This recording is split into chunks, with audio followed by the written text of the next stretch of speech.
Hello, in this video I'm going to show you an example where I compare DIVEX with the partial application feature of F#. Also in this example I'm going to demonstrate how we can compose potentially pure functions.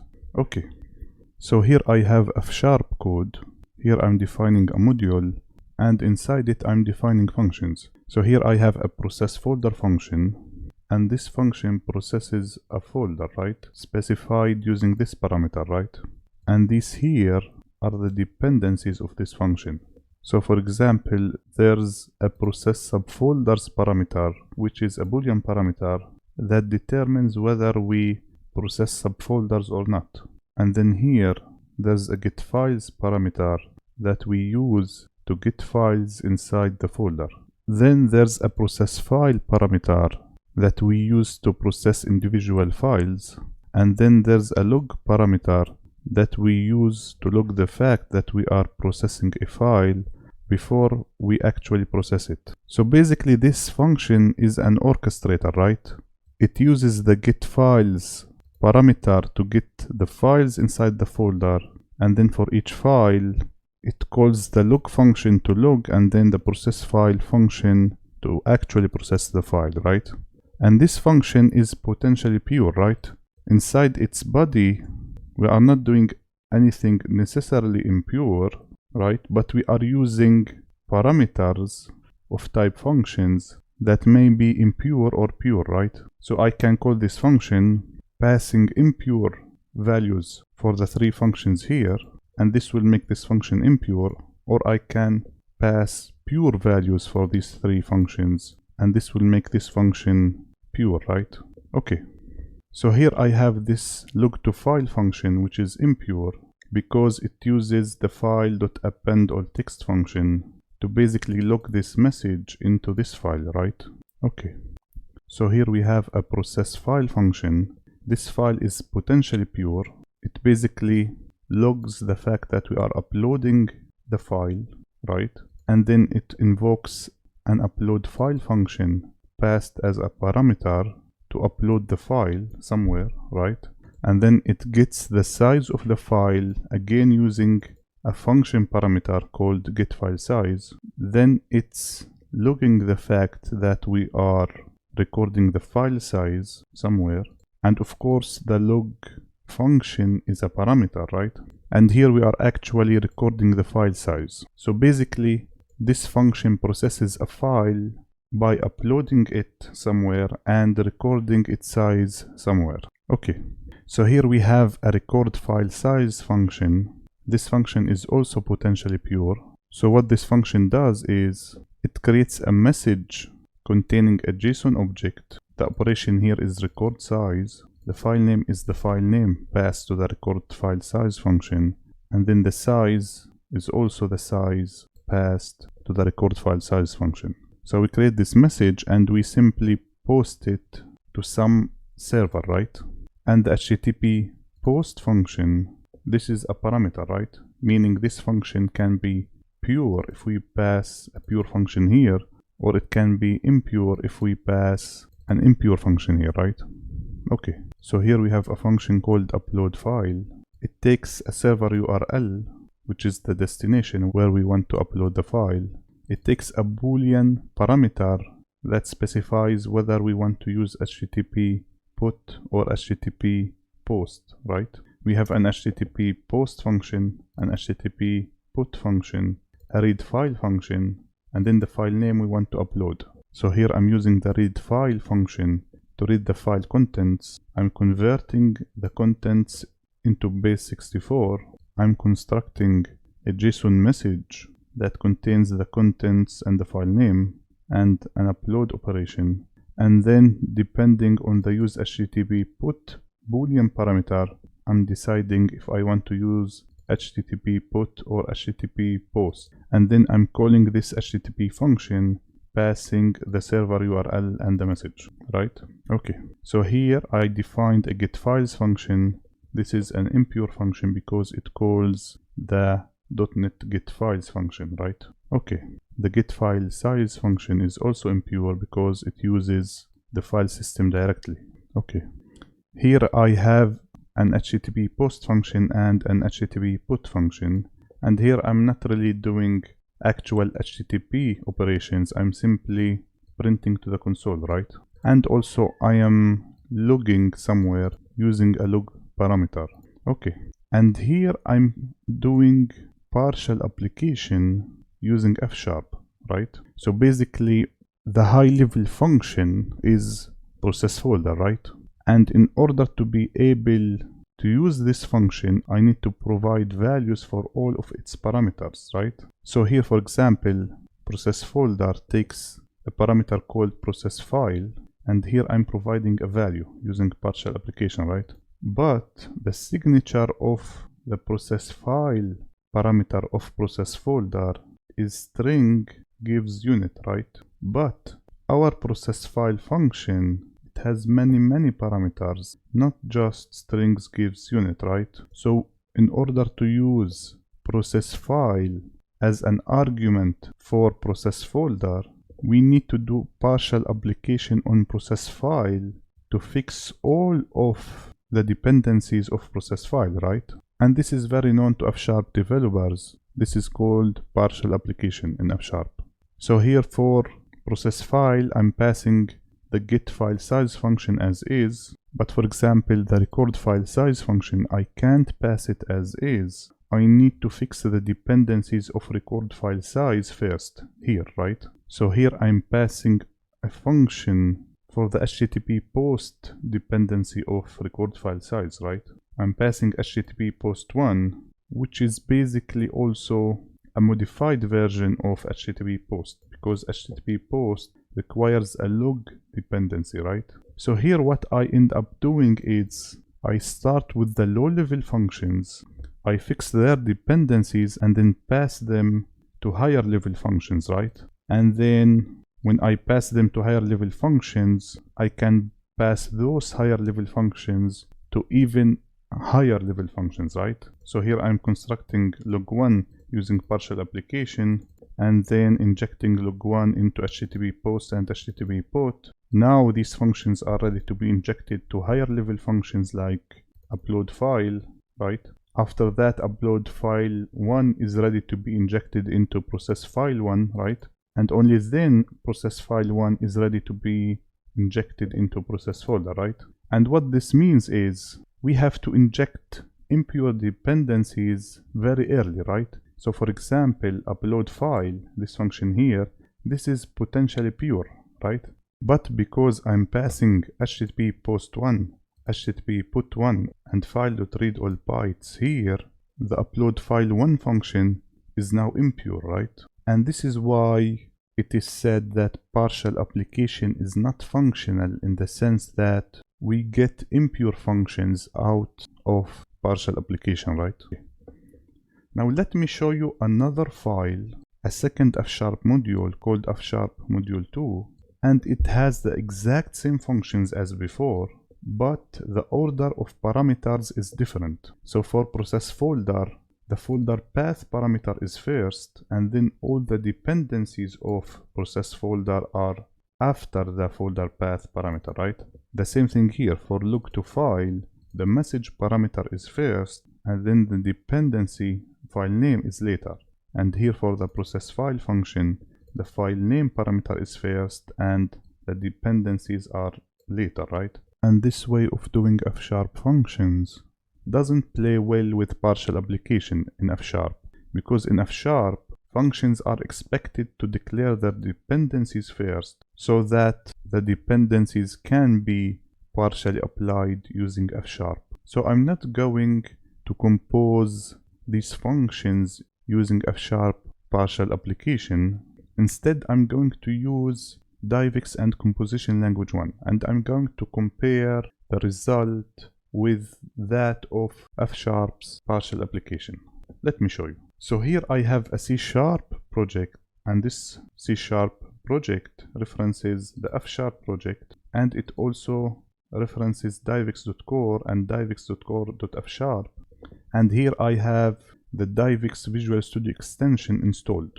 And here I have a file called program.cs compose, and this means that the language here is composition language 1, and here I have the build action for this file set to C# analyzer additional file.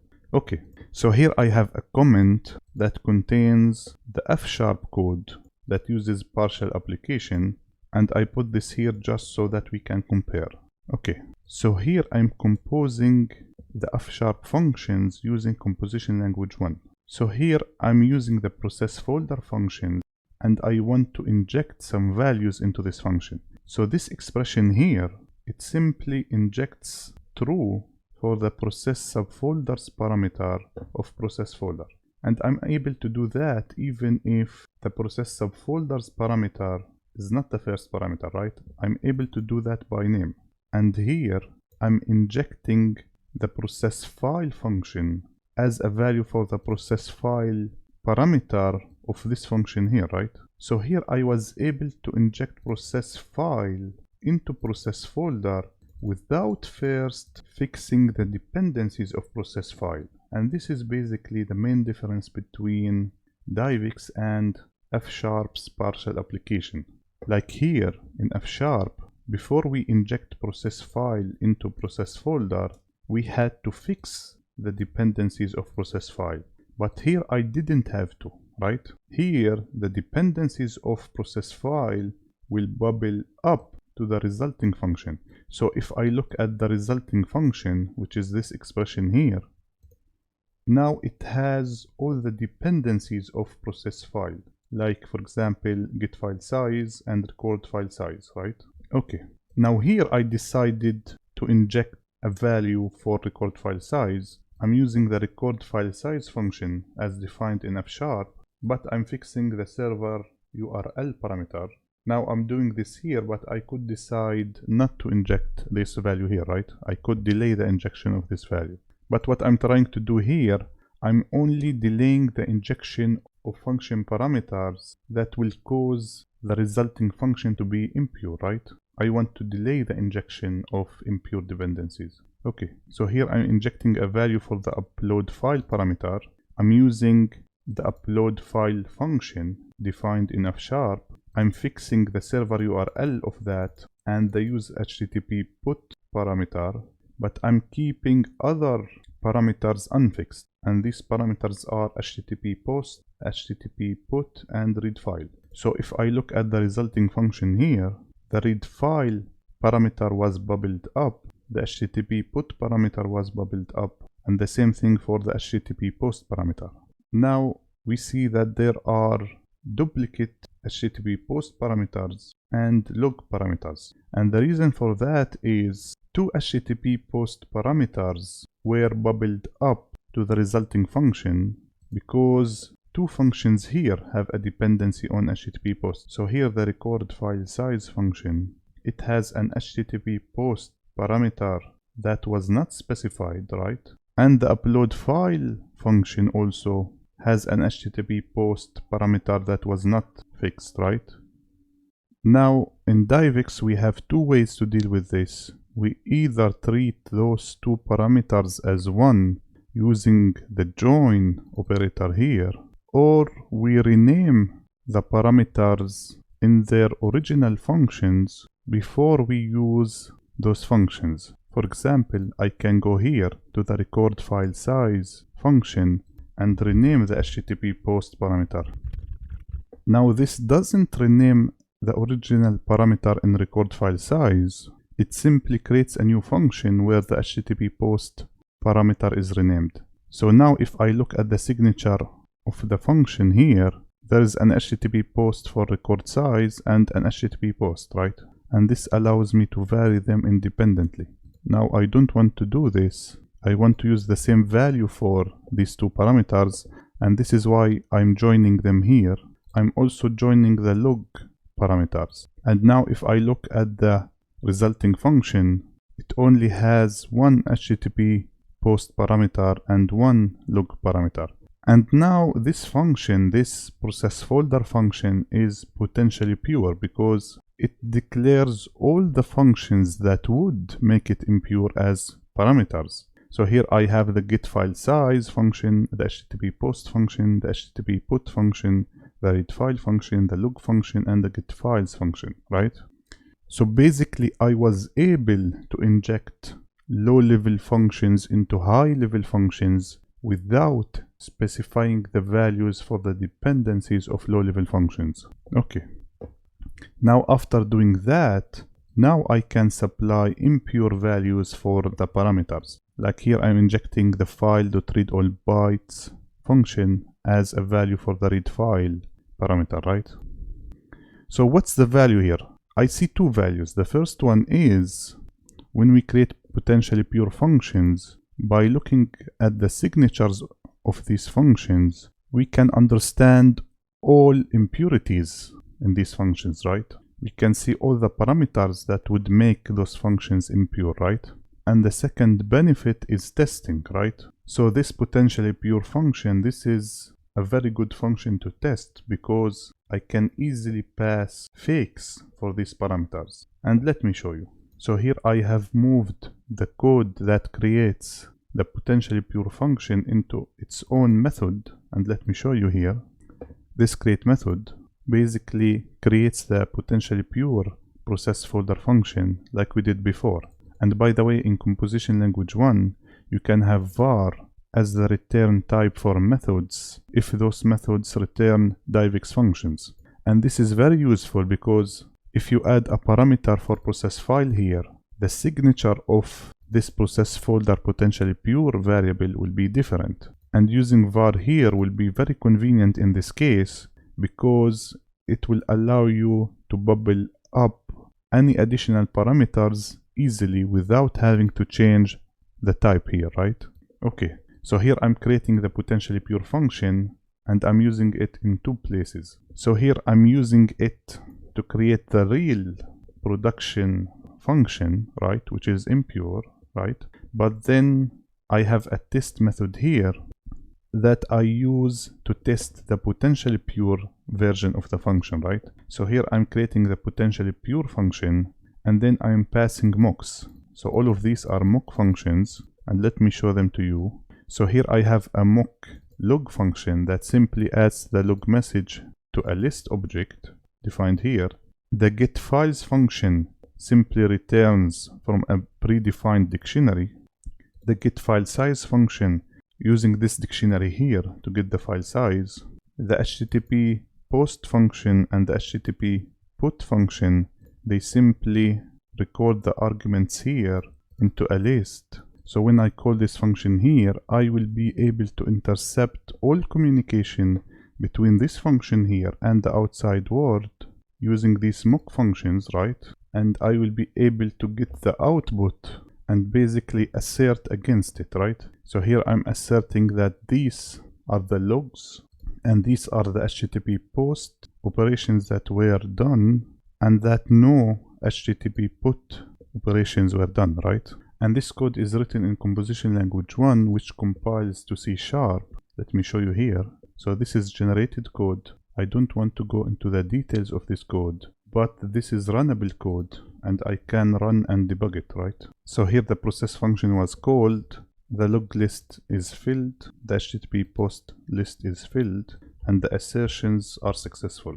So in this video I have demonstrated the difference between F#'s partial application functionality and DIVEX, and I have showed how with DIVEX we can inject low-level functions into high-level functions without supplying all the dependencies of low-level functions, and this allows us to bubble up all dependencies or any dependencies to the high-level functions, right? And this basically allows us to delay the injection of impure dependencies to the last possible moment. And this has two benefits. The first one is allowing us to see all the impure dependencies of composed functions. And the second benefit is easier testability, right? Okay. So if you would like to learn more about DIVEX and composition language 1, please subscribe to this channel. And if you like this video, please hit the like button. Okay, thank you for watching.